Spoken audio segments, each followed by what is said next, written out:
มังสรณังคัจฉามิตุติยัมปิสังฆังสรณังคัจฉามิตติยัมปิพุทธังสรณังคัจฉามิตติยัมปิธัมมังสรณังคัจฉามิตติยัมปิสังฆังสรณังคัจฉามิอิติปิโสภะคะวะอะระหังสัมมาสัมพุทโธวิชาจรณะสัมปันโนสุขโตโลกวิทูอนุตตรปุริสธรรมสารถิสัทธาเทวมนุษย์สนังพุทโธภะคะวาติยันตุนิมิตตังอวมังคลัญจาโยจมนาโปสกุณสัสสโธปาปะกะโหตุสุปินังกันตังพุทธานุภาเวนะวินาศเมนตุสวากขาโตภะคะวะตาธัมโม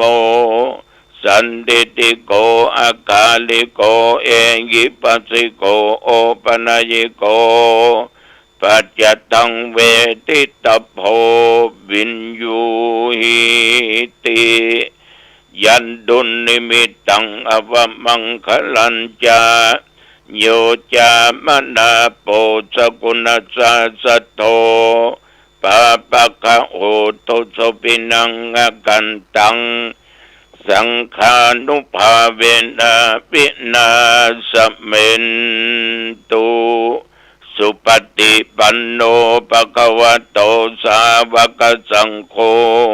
อุชุปฏิปันโนภะคะวะโตสาวกสังโฆยายะปฏิปันโนภะคะวะโตสาวกสังโฆสามีจิปฏิปันโนภะคะวะโตสาวกสังโฆยะติตังจัตตาริปุริสยุคานิอัตถะปุริสปุคลาเอสะภะคะวะโตสาวกสังโฆอาหุนายโยปาหุนายโยทักขินายโยอัญชลีกรณีโยอนุตตรังปุญญเกตังโลกัสสาติยันตุนิมิตตังอวมังคลัญจาโยจัมนาโปสกุณสัสสโธปาปะกะโหตุสุปินังกันตังสังฆานุภาเวนะวินาศเมนตุวิปัสสิสานมัตถุจักขุมันตัสสะสิริมโตสิกิสปินมัตโตสัพพุทธานุกัมปิโนเวสพุทธานมัตโตนะหัตตกัสสะตปัสสิโนนะมัตโตกะกุสันตัสสะมรเสนะปะมติโนโกนากัมมนัสสะนะมัตโตพระมนัสสะปุสิมัตโตกัสสปัสสะนะมัตโตวิปมุตตัสสะสัพพติอังคีรัสสะนะมัตโตสักยปุตตัสสะสิริมัตโตโยอิมังธรรมเตเสสิสัพพทุกขปันนุทนังเยจะเป็นนิพุตตาโลเกยถาพุตตังวิปัสสิสุงเตชะนาอภิสุนามหันตาวิตัสสารธาหิตังเทวมนุสานังยังนามัสสันติโคตมังวิชาจรณะสัมปันนังมหันตังวิตัสสารทังวิชาจรณะสัมปันนังพุทธังวันตามะโคตมันติยะโตหังภะคินิอริยยะชาติยาชาโตนาปิชานามิสันจิจปนังชีวิตาโวโรเปตาเตนะสัจเจนะโสติเตโอตุโสติกัปปัสสะโพชังโคสติสังคโตธรรมนังวิจโยตถา วิริยัมปิติปัสสติโพชังคาจตถาปะเรสัมมาตุเปกขโพชังคาสัตเตเตสัพพทัสสินามุนินาสัมมัทคตาภาวิตาภาหุลิกตาสังวัตันติอภิญญายานิพพานายาจะโพธิยาเอเตนะสัจจวัชเชนะโสติเตโอตุสัพพทาเอกัสสมิงสมัยเยนะโทโมคคัลลานันจกัสสปังขิลเนตุกิเตติสวาโพชังเคสัตตะเทสญิเตจตังอภินันติตวาโรคามุจิงสุตังคเนเอเตนะสัจจวัชเชนะโสติเตโหตุสัพพทาเอกทาธรรมราชาปิเคลันเยนะปิปิริโตจุนนเตเรนะตัญเยวะปนาเปตวานะสัทรังสัมโมดิตวาจะอปทาธัมมาวุธาสิธานะโสเอเตนะสัจจวัชเชนะโสติเตโอตุสัพพทา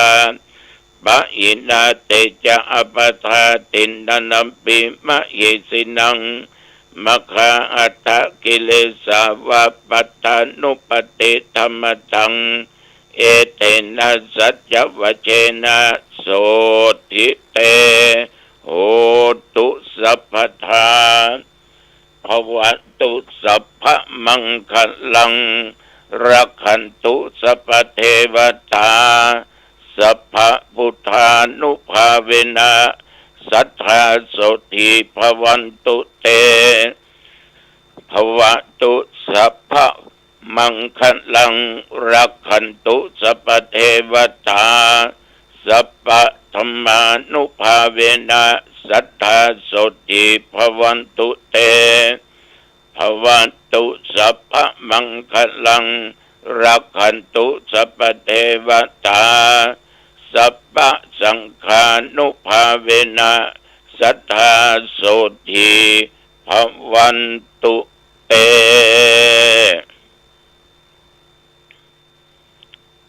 โดยบทพุทธานุภาพธรรมานุภาพสังฆานุภาพบทสาธยายมนต์อันศักดิ์สิทธิ์ตั้งจิตเป็นสมาธิอัตมภาพขอถวายพระพรแด่สมเด็จพระเจ้าลูกเธอเจ้าฟ้าพัชรกิติยาภาหรือพระองค์ภาขอให้พระองค์จงทรงหายจากอาการพระประชวรการเจ็บไข้ได้ป่วยไม่ละขอให้หายขอพระองค์มีพระสุขภาพพระมัยอันแข็งแรงดุจดังเดิมขอพระองค์จงทรงมีพระชนมายุยิ่งยืนนานได้120 พระพรรษายิ่งขึ้นไปขอถวายพระพรกรมอุตุได้ประกาศบอกตักเตือนพายุฝนร้อนลูกใหญ่ก็จะเข้ามาเดิมละ โอ้ถ้ามาเดี๋ยวแล้วก็ยังไม่ย่างเดือนนี่ จะทำให้มีฝนตกลมกันโชกแรงมีลูกเห็บมีน้ำหลากระมัดระวังตัวไผ่ตัวมันบ้านไผ่บ้านมันเนื้อถ้ามันเกิดนับตั้งแต่เมื่อตะวันวามาจนถึงปัจจุบันประเดี๋ยวนี้ตะวันนี้อยู่ที่สถานศึกษาธรรมปฏิบัติธรรมฉันเจ้าแล้วก็มีญาติมีโยมมาทำบุญอยู่หัววัดหัววาก็ยังลงเรือมา2-3 วัดด้วยกันนึกว่าจะลืมเลยวัดต้นโจกสารปีนี่มานะแล้วก็วัดสันขยอมอำเภอสันทรายก็มาตะวาเนี่ยแล้วก็หลายวัดหลายวา นอกนั้นก็มีญาติโยมไปช่วยกันหรือช่วยกันเที่ยวทำความสะอาดบนวิหารบนศาลากาบริเวณกาล้อนเต็นท์เอาเวนแผ่นเวทีไปส่งกันวัดเท่าวันคำตกลงเลี้ยงอย่างวันนี้ลาบ ลาบเนื้อลาบหมูคั่วมีผักกับนี่หรอมีข้าวนึ่งอุ่นมีน้ำเย็นโอ้หันญาติโยมเขาทำการทำงานแล้วก็น่าสงสารน่าเอ็นดูร้อนก็ร้อนหยุดพักกินเขาตอนนี้ปากันมานั่งขอถวายเพิ่นในห้องตุลุงเด้อมากินข้าวกันนี้พูดกันเต็มที่จากันเต็มที่ไม่เป็นไรเนาะ เรื่องของคนนิยมกินก็ตอนแล้วเนี่ยแล้วเอาละเอาเวทีไปส่งเอาเต็นท์ไปส่งเก็บเต็นท์วัดเก็บเวทีวัดสเปนจนพอทุ่มปลายล่ะเจนจะหยุดจะยั้งกันมันแรงนี้เอาอย่างมากินเนี่ยตุลุงเนาะว่าสุขยากินอย่างบอกมาเด้อเนาะเลี้ยงแหมญาติโยมทั้งหลายตึงเก่งอ้อมตึงอย่างเลี้ยงกันนะคนเฮาเนี่ย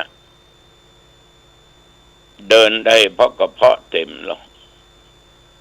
ลองกระเพาะมันไปเต็มกันไปเดินได้ญาติโยมทั้งหลายแล้วก็ถึงเวลาจะมาวันนี้ก็กลับมาวัดมันนอนวัดเก่าวัดเดิมอะไรฮะวัดมันก็ลง อะไรที่นอนเก่าเนาะฟังปิกมาใบพระสวดมนต์อาบน้ำอาบท่าแล้วก็พูดจากับลูกศิษย์ลูกหาพอสมควรก็นอนหลับจนมาถึงปัจจุบันนี้ถามว่าตุลงฝันอย่างก่อนนอนนอกนอนในไม่ฝันนะไม่ฝันสุขใจสุขกายมีความสุขมากๆแต่ว่านี่ฝนก็บ่ตกลมก็บ่มีวันปล่อยหลวงลมก็มีฝนก็บ่ตกเนี่ยโยมทั้งหลายบทมันจะตกมันก็ตกบ่ตกมันก็บ่ตกนะเรื่องภัยธรรมชาตินี่ศรัทธาสาธุชนญาติโยมอาตมภาพ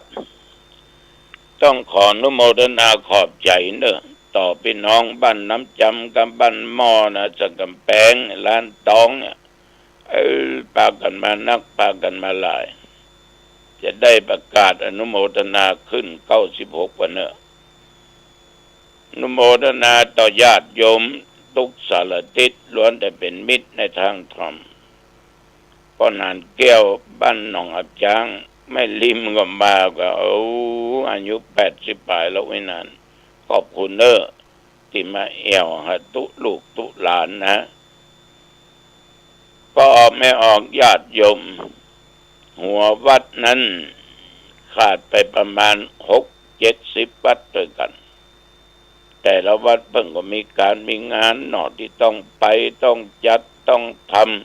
ำอย่างอีกประมาณ60-70วัดก็ทยอยกันมาก็เป็นยังครับแต่อย่างใดต้องขออนุโมทนาต่อครูบาอาจารย์มหาเถระที่มีเมตตาธรรมต่อตัวเจ้าตนนี้นะขออนุโมทนาต่อญาติต่อโยมทุกสารทิศล้วนแต่เป็นมิตรในทางธรรมพากันมาร่วมบุญร่วมกุศลกันในครั้งนี้อนุโมทนาเป็นอย่างมากทุกสิ่งทุกอย่างนั้นผ่านไปด้วยความเรียบร้อยนะด้วยความเรียบร้อยไม่มีเหตุการณ์ใดๆทั้งสิ้นเกิดขึ้นบ่มีควงละกุย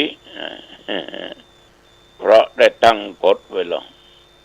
คนใดเมาโซซัดโซเซแล้วมีเรื่องมีราวเนาะปรับ100,000 บาทยับมาขังไว้ กับเจ้าหน้าที่กันเรียบร้อยเนาะประกาศเรียบร้อยนี่เป็นกฎของคนบ้านที่เพิ่นตั้งกันมามันก็เลยมีลูกคุยมีก็เสียงร้องเพลงมีก็เสียงหัวเราะกันเต้นลำกันโอ้ดูแล้วม่วนอกม่วนใจญาติโยมประชาญาติโยมไม่ยิงไว้กลางคนกันเท่าแก่ฟ้อนกันเต้นลำกันนี่นะมันเป็นการออกกำลังกายนั่นนะเหงื่อแตกเหงื่อฟุ้งดูเนาะเป็นการออกกำลังกายการบริหารร่างกายด้วยวิธีใดๆก็ตามมันต้องอยู่ได้ญาติโยมได้มาหันแล้วก็ชื่นอกชื่นใจดีอกดีใจฉะนั้นจึงต้องขอบใจต่อครูบาอาจารย์สังฆะที่มีเมตตาธรรมต่อทางวัดต่อตัวกับผมและขออนุโมทนาน้ำจิตน้ำใจของญาติของโยมทุกท่านทุกคนที่มีเมตตาธรรมต่อตนอาตมาภาพ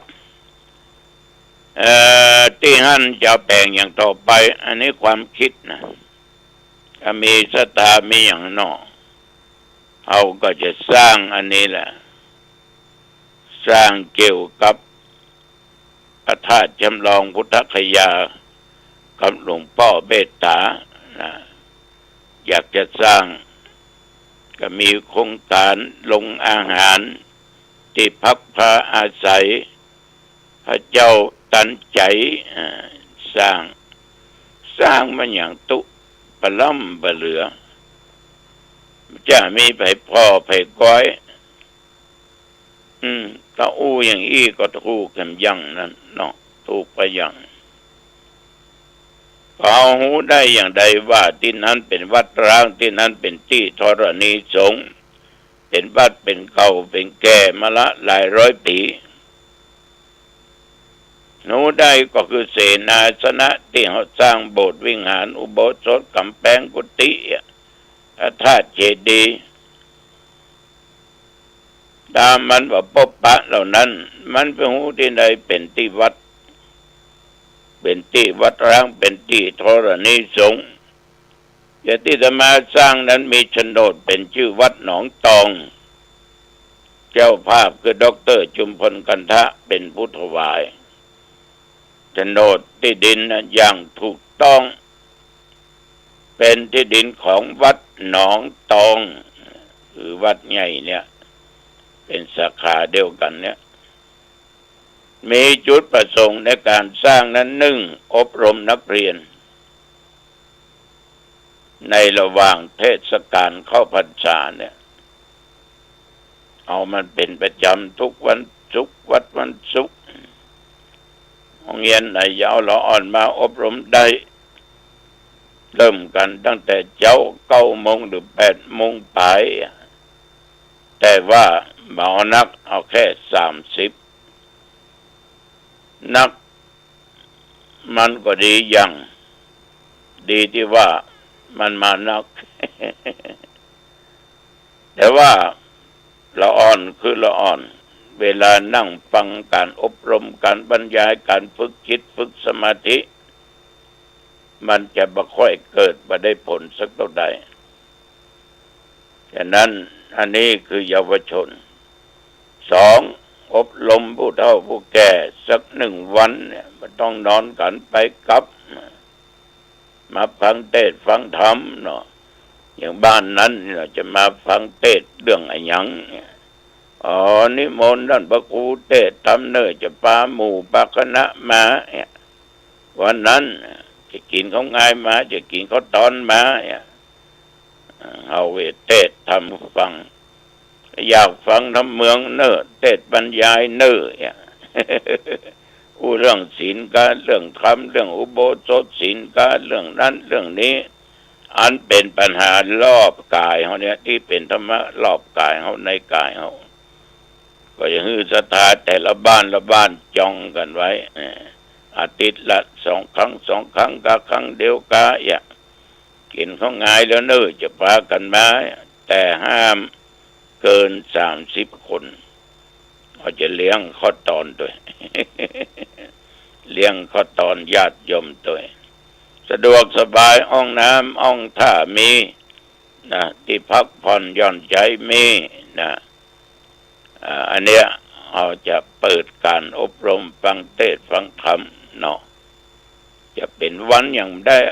ต้องไปเอาวันศีลนะวันศีลก็ไปวัดไผ่วัดมันอันนี้มีจุดประสงค์ฉะนั้นถึงบอกว่าสถานที่นี้เป็นสถานที่ศึกษาธรรมและปฏิบัติธรรมศึกษาธรรมจะอ่านตำรับตำรากะจะฟังเทศน์กะในศึกษาธรรมปฏิบัติธรรมก็คือเข้าสมาธิกันเจริญสมถะวิปัสสนากรรมฐานกันฉะนั้นญาติโยมโครงการมีอย่างนี้จึงสร้างสิ่งเหล่านี้ไว้ไม่ได้ว่าจะสร้างที่พักก็ดีลงอาหารก็ดีสร้างพระพุทธเจดีย์จำลองของประเทศอินเดียเนาะแล้วมีพระเมตตาสร้างอย่างประล้ำประเหลือพระพุทธรูปก็พระพุทธรูปเป็นตัวแทนขององค์สมเด็จสัมมาสัมพุทธเจ้าเอาไว้เป็นที่กราบที่ไหว้ไม่มีเรื่องอย่างไหว้เล็กไหว้ปูนไหว้ไม้ไหว้อย่างเงี้ยมันใจจะนั้นหรอกเอาไว้ถึงบทพุทธคุณธรรมคุณสังฆคุณเอามาไหว้พระรัตนตรัยเอาไหว้พระพุทธเจ้าแต่ว่าเอามีสิ่งที่เป็นยึดเหนี่ยวในด้านจิตใจมันก็ยึดเหนี่ยวในด้านใจจะเล่าให้ฟังมีคนบัดเต็มเต็งนะมาฮะนะสถานที่ปฏิบัติธรรมศึกษาธรรมแต่ว่านี่มันได้นะ มันบัดเต็มเขาว่ามันเป็นคนบัดเต็มไอ้นี่บ้าบอมันขึ้นมาหาอาตมาภาพโอ้หลวงพ่อครับพุทธรูปบนวิหารงามเดียวเลยเป็นสร้างด้วยอย่างเนี่ยสร้างด้วยอย่างเธอมันต้องไปขึ้นนะมีญาติวิยมเปิ่นออกมาถวายเป็นจะได้งามโอ้ยผมไปพอแล้วผมม่วนอกม่วนใจผมมีความสุขกว่าสุขอกสุขใจของผมแต่มาก็ยิ้มนะแต่ครับผมหลวงปู่ครับเบิ้นหลวงพ่อเบิ้นหลวงปู่โอ้ก็นี้ผมจะมาไหว้บ่อยๆมานั่งอุตมาภาพก็เป็นปกตินั่งพับเพียบเรียบร้อยนั่นโดยพุทธเมตตาธรรมะคือคนเราเนี่ยถ้าไปกราบพระพุทธรูปจะปางใดองค์ใดก็ตามถ้าจิตใจจดจ่อมันจะมีความสุขพอกระเบ็ดหน้าพุทธรูปเนี่ยมีเมตตาธรรมกรุณาธรรมต่อคนกราบไหว้ว่าวัดไหนว่าองค์ใดมันทำให้สุขใจได้ทำให้สุขใจได้สมัยเมื่อหลวงปู่ทองเนี่ยพระพรหมมงคลเปิ้นบตายนะมีงานวันอองตองหลวงปู่มาเปิ้นไหว้พระเจ้าเข้าตื่นในวิหารพระองค์นี้พอแล้วสบายจิตสบายใจนะท่านพระครูก็เบ็ดหน้ายิ้มแย้มแจ่มใสอิ่มเอิบทำให้เรามีความสุขญาติโยมแต่มาเคยประกาศว่าภัยทุกอกทุกใจมีปัญหาอย่างที่คิดที่จะทำร้ายตัวเองก็ดีอาฆาตพยาบาทภัยก็ดีจองเวรจองกรรมไปก็ดีลองมาตั้งใจกราบพระดูดีๆเถอะ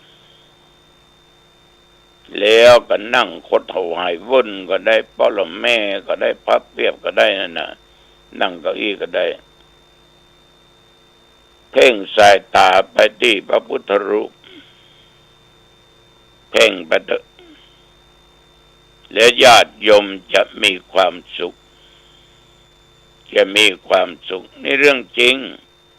ผ่านมาหลายท่านหลายคนละเป็นเรื่องจริงฉะนั้นการสร้างพระพุทธรูปไว้นะเป็นที่ไหว้ที่สาเพราะเอาไว้ไปตัวนั่งพอนึกถึงพระคุณของเพิ่นนะนึกถึงบท พุทธคุณขององค์สมเด็จสัมมาสัมพุทธเจ้าฉะนั้นญาติโยมจึงสร้างพระกันขึ้นมาคุณว่าก็ถูกคุณแต่มันบ่ถูกแท้เนาะต้องถึงแก่นแท้สร้างไปทำไมถูกต้องแต่คนต้องคิดว่าสร้างแล้วมันมีประโยชน์ทางไหนทางการขายนั่นก็ถูกแต่ประโยชน์ด้านจิตใจเหมือนเราเข้าบ้านถึงพ่อแม่จะตายหันหูพ่อหูแม่เราจะได้นึกทันทีว่าพ่อแม่เป็นผู้เลี้ยงเรามาตั้งแต่น้อยแม่ก็พ่อออกแม่ออกทั้งหลาย อู้กับคนเนี่ยอู้ยากเนาะอู้กับคนมันอู้ยากอันนี้ก็ขอฝากไม่เนอะวันนี้ฉันเจ้าแล้วก็จะไปอยู่นอกคนนะงานหลายอย่างยังไม่เสร็จถ้าไปจะปะก็ไปที่นอกเนอะขออภัยเนอะที่เสาะหาทางปล่อยหลวงวัดหนองตองนี่นะเนี่ยเป็นการทดสอบดีๆบางคนเกิดอารมณ์ฉุนเฉียวขึ้นมาอารมณ์บดีเป็นปากเป็นเสียงขึ้นมา อารมณ์คนเนี่ยนะประเดี๋ยวว่าสถานที่ศึกษาธรรมปฏิบัติธรรมใกล้กับสนามกีฬาเข้าหลังวัดก็ได้ทางที่เปิดรับเข้าสนามกีฬาก็ได้ไปเสาะหาที่วัดเก่าเงียบปิ้งมามีงาน เอาพ่อหลวงอย่างนี้มีตุงมีอย่างก็โอ้ยไปสำคัญอย่างกับตุงกับจ่อก็ได้ฉะนั้นต้องขออภัยกับโยมเนอที่ทำให้เกิดอารมณ์ฉุนเฉียวกันขึ้นอารมณ์คนธรรมดาเป็นการทดสอบสติคือความระลึกได้สัมปชัญญะความอุตัวขันติความอดทนอดกันเอาละวันนี้อู้จ่าไปมาเป็นเวลาพอสมควรเนาะอายุวันโนสุขังพลัง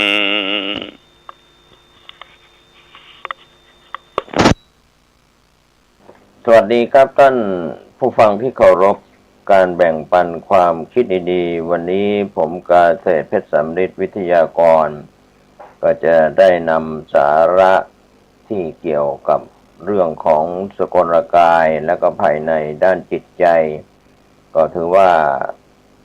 ร่างกายและก็จิตใจเป็นของคู่กันที่เราจะได้แบ่งปันความคิดมาส่วนใหญ่เราก็จะพิจารณาไปนอกตัว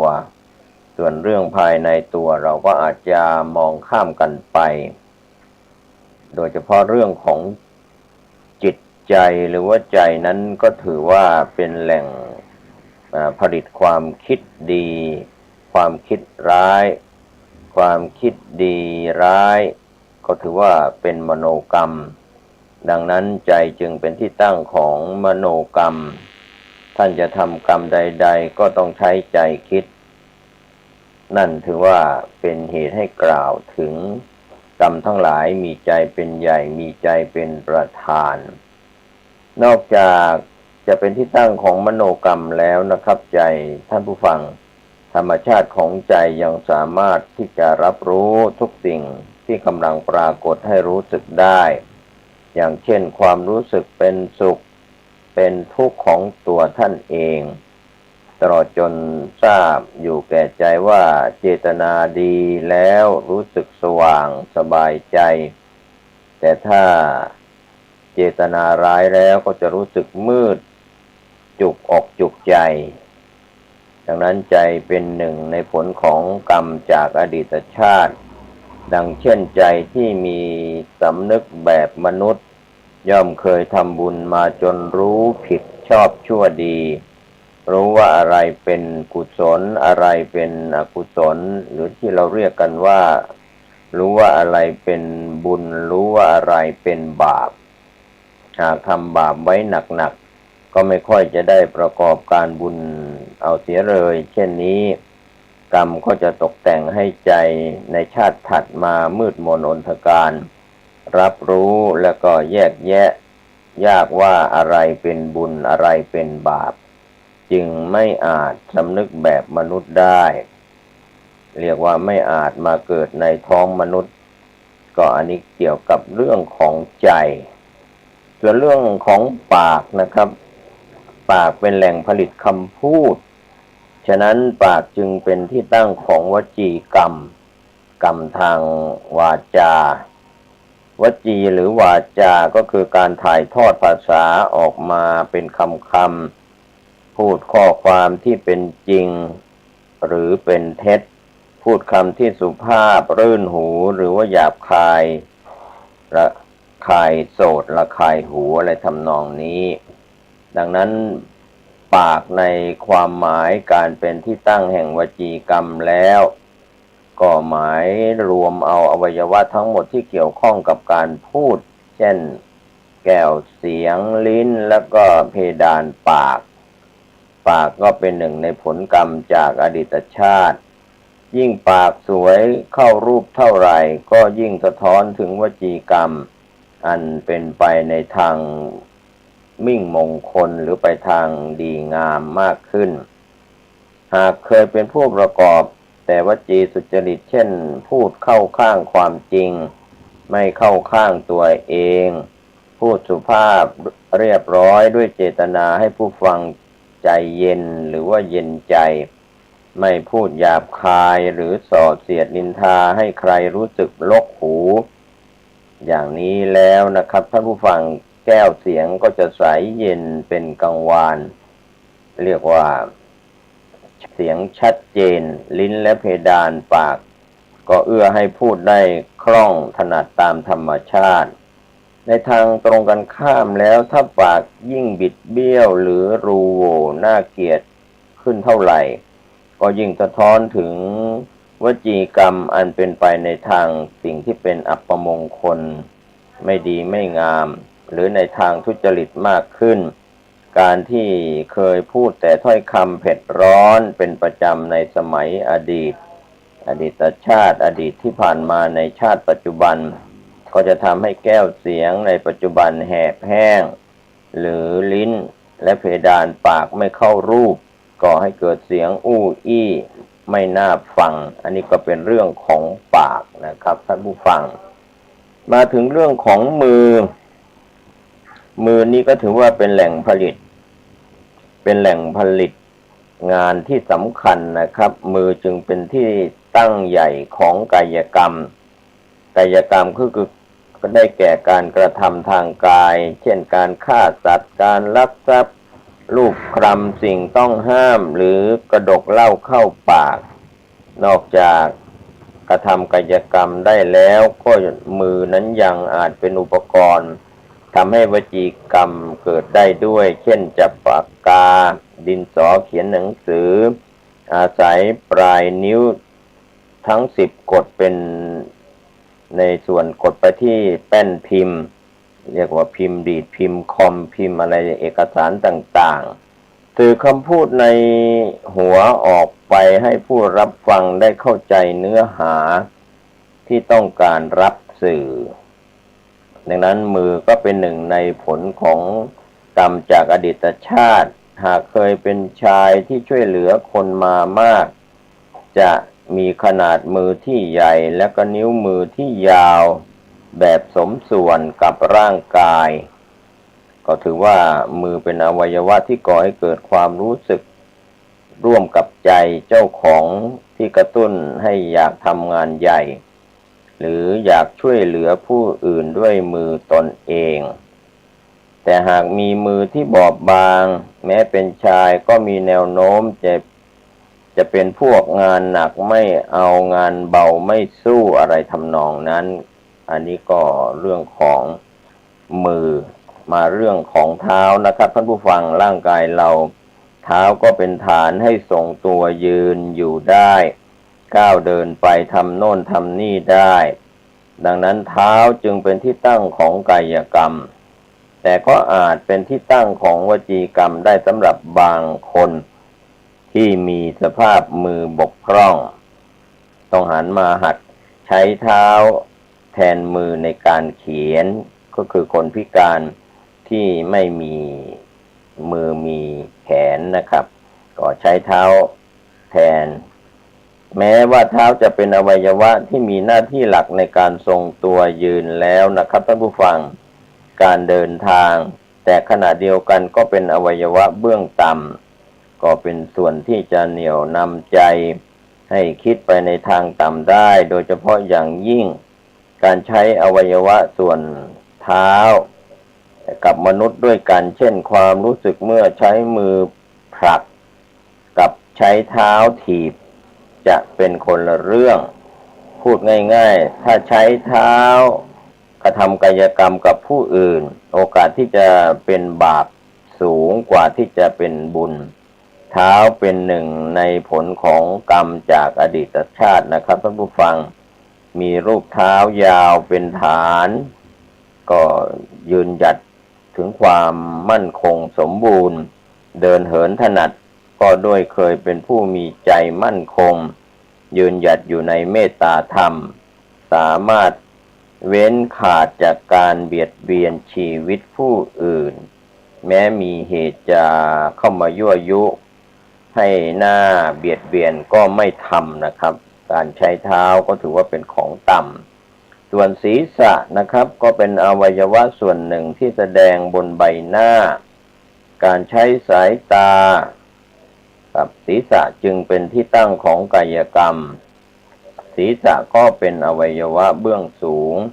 เมื่อน้อมลงแทบเท้าก็เป็นส่วนต่ำสุดของผู้ใหญ่ผู้มีพระคุณหรือผู้ทรงศีลทรงธรรมที่มีศักดิ์สูงส่งก็หมายถึงการแสดงความเคารพชั้นสูงสุดหน้าผากที่จดลงกับพื้นขณะจิตที่มีทิฏฐิมานะก็จะลดลงเหลือศูนย์บุญก็เบ่งบานเต็มร้อยการก้มศีรษะแสดงความเคารพคารวะในผู้ใหญ่หรือผู้ทรงศีลทรงธรรมดังนั้นศีรษะจึงเป็นหนึ่งในผลกรรมจากอดีตชาตินะครับท่านผู้ฟังหากศีรษะมีรูปมนงามก็สะท้อนถึงกรรมดีประเภทอ่อนน้อมถ่อมตนรู้จัก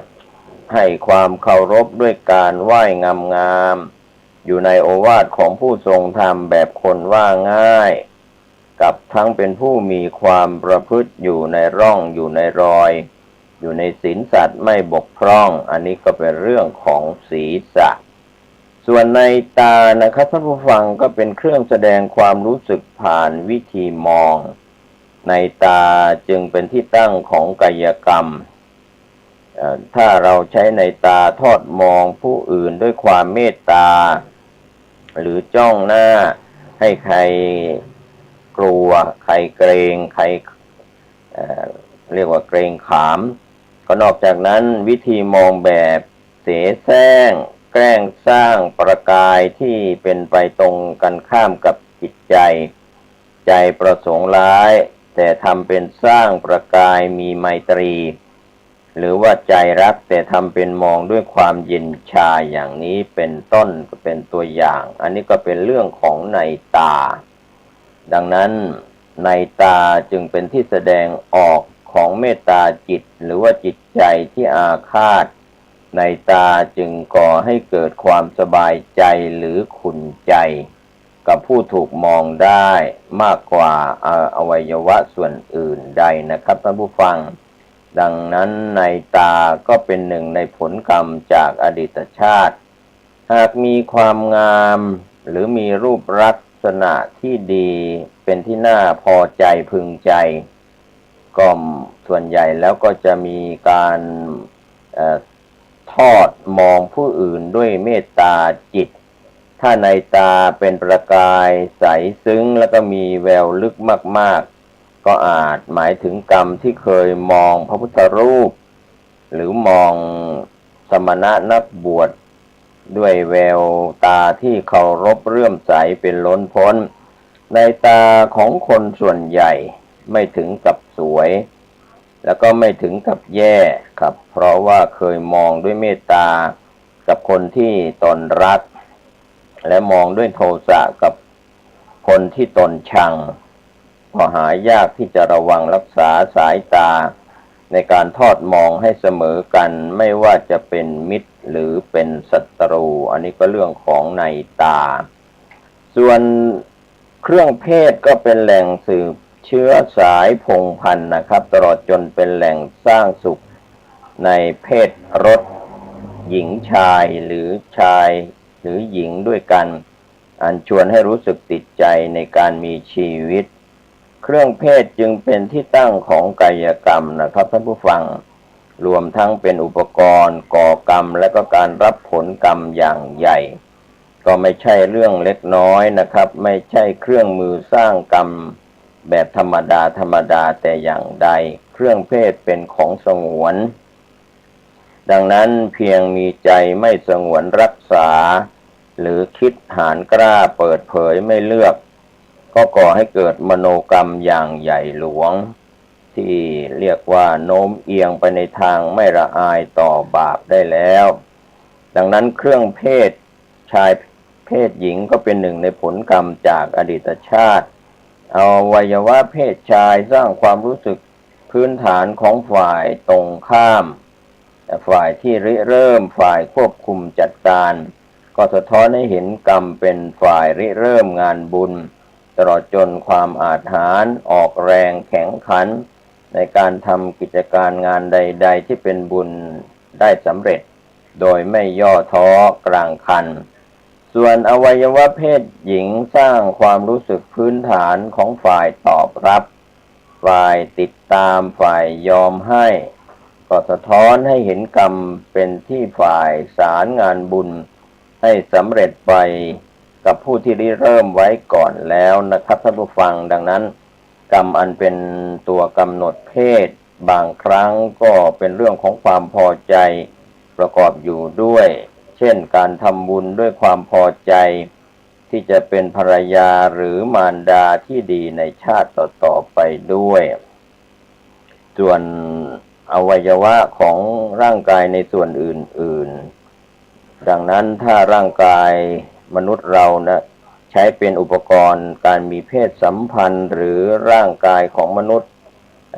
อาจใช้เป็นอาวุธทำร้ายร่างกายผู้อื่นในทางกลับกันแล้วร่างกายของมนุษย์ทั้งตัวก็อาจถูกทำร้ายหรือรับบทลงโทษได้ง่ายก็คือทุกชิ้นส่วนของร่างกายมนุษย์เรานี่นะครับท่านผู้ฟังล้วนเป็นอุปกรณ์ที่จะก่อกรรมเช่นสามารถเอาไหล่กระแทกทำลายประตูขณะเดียวกันอาจถูกทุบไหล่ให้บาดเจ็บดังนั้นอวัยวะทุกชิ้นในร่างกายของมนุษย์เรานี่นะครับท่านผู้ฟังก็เป็นส่วนหนึ่งของผลกรรมจากอดีตชาติหากสมส่วนหรือดูพอดีก็ตั้งอยู่ในจุดนั้นๆก็เรียกว่าอวัยวะนั้นๆถูกตกแต่งด้วยบุญอย่างใดอย่างหนึ่งนะครับแต่หากมีความบกพร่องไม่สมส่วนไม่สมบูรณ์ดูขัดกับอวัยวะโดยรอบก็สันนิษฐานได้ว่าอวัยวะนั้นๆถูกตกแต่งจากบาปอย่างใดอย่างหนึ่งนะครับท่านผู้ฟังก็ไม่มีใครสมบูรณ์แบบได้หมดจดนะครับร่างกายทุกส่วนเพราะทุกชิ้นส่วนในร่างกายของมนุษย์เราสะท้อนถึงกรรมอย่างใดอย่างหนึ่งครับก็เป็นกรรมที่ทำประจำไม่ค่อยได้เป็นกรรมที่ทำชั่วคราวกรรมที่ทำชั่วคราวแล้วก่อให้เกิดผลทางกายก็ได้ก็เป็นกรรมที่ทำกับผู้มีคุณผู้ทรงคุณหรือเป็นกรรมที่ก่อให้เกิดผลใหญ่กับคนหมู่มากก็ตัวอย่างที่เห็นง่ายๆในโอกาสที่เราเอาศีรษะจดลงแทบเท้าบาทพระพุทธเจ้าพระองค์ใดพระองค์หนึ่งเพียงครั้งเดียวแล้วระลึกถึงอยู่เนืองๆได้ความอิ่มอกอิ่มใจไปจนชั่วชีวิตเกิดชาติใหม่ย่อมเป็นผู้มีรูปศีรษะมนงามน่าดูน่าชมยิ่งนักก็พูดในภาพรวมแล้วรูปร่างกายเป็นอย่างไรก็ได้มาจากผลกรรมเก่าแต่ด้วยความไม่รู้ความหลงลืมของอดีตทำให้คนเราหลงเข้าใจว่าได้อวัยวะต่างๆมาโดยบังเอิญก็ไม่เห็นจำเป็นต้องทำอะไรการเปิดใจรับรู้ความจริงเกี่ยวกับกรรมและผลที่ปรากฏทางสภาพร่างกายและก็ทางสภาพจิตใจของตัวท่านเองนะเป็นเรื่องที่ตัวท่านเองทำกรรมมาแล้วทั้งนั้น ก็จะนำไปสู่การที่เราจะได้เกิดสติเกิดปัญญาไม่ให้มีการทำกรรมชั่วมากกว่ากรรมดีครับก็จะได้ลดกรรมชั่วให้น้อยลงไปสร้างกรรมดีให้มากยิ่งขึ้นเรื่องของร่างกายที่เป็นอุปกรณ์อยู่ทั่วร่างกายเห็นได้ง่ายและจับต้องได้ชัดเจนส่วนทางด้านจิตใจนั้นเป็นนามธรรมนะครับท่านผู้ฟังก็เห็นไม่ได้ไม่อาจจับต้องได้ทางเดียวที่จะทราบว่าจิตใจคิดอย่างไรระหว่างมืดหรือสว่างร้อนหรือเย็นมุ่งร้ายหรือมุ่งดีก็ต้องใช้ใจรู้เท่านั้นเองดังนั้นท่านผู้ฟังครับธรรมชาติของกายกับใจก็เป็นข้อมูลของความซับซ้อนก็ไม่มีใครรู้ใจใครครับก็ด้วยการอำพรางความคิดนึกทั้งใจก็ปรวนแปรกลับกรอกได้ไม่ใช่ตั้งไว้ตรงไหนก็อยู่ตรงนั้นตลอดไปหรือว่าไม่มีการเปลี่ยนแปลงนะครับก็มีการเปลี่ยนแปลงไปตามความรู้สึกนึกคิดคนสองคนจะลงมือกระทำทางปากหรือทางกายเหมือนกันแต่ถ้าวิธีคิดวิธีมองหรือความคิดที่เกิดขึ้นทางใจก็อาจจะแตกต่างกันไปผลเป็นคนละเรื่องถ้าเราจะยกตัวอย่างเช่นหมอสองคนฉีดยาให้คนไข้เหมือนกันแต่หมอคนหนึ่งก็เลือกยาที่รู้ว่าจะช่วยให้หายขาด